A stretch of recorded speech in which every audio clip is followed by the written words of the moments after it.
वर्णशंकर कुलघातियों को और कुल को नरक की ओर ले जाने का कारण बनता है।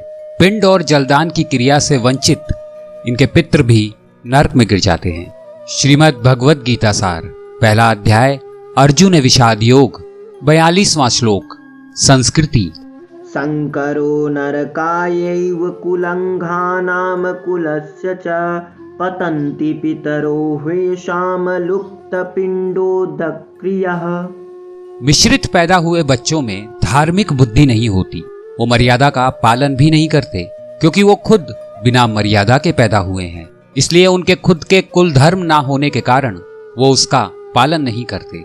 इसके विपरीत वो बुरा आचरण करते हैं।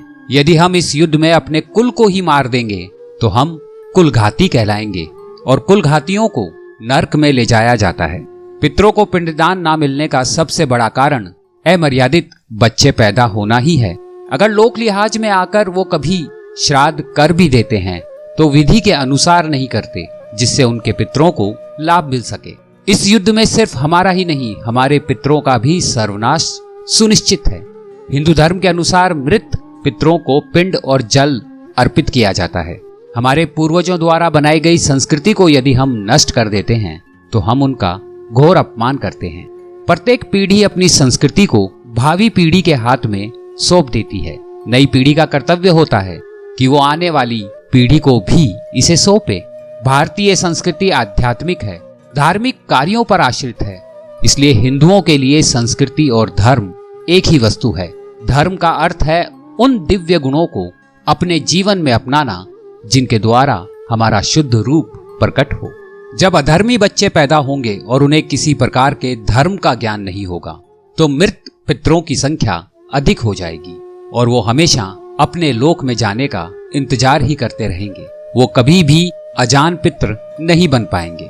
अजान पित्र, जिन पितरों की अंतिम क्रिया और संस्कार पूरी विधि और श्रद्धा पूर्वक किया जाता है, वे अजान पित्र कहलाते हैं। इन पितरों को अपने वंशजों से श्रद्धा मिलती है और ये तृप्त होकर अजान पित्र बनकर स्थापित होते हैं।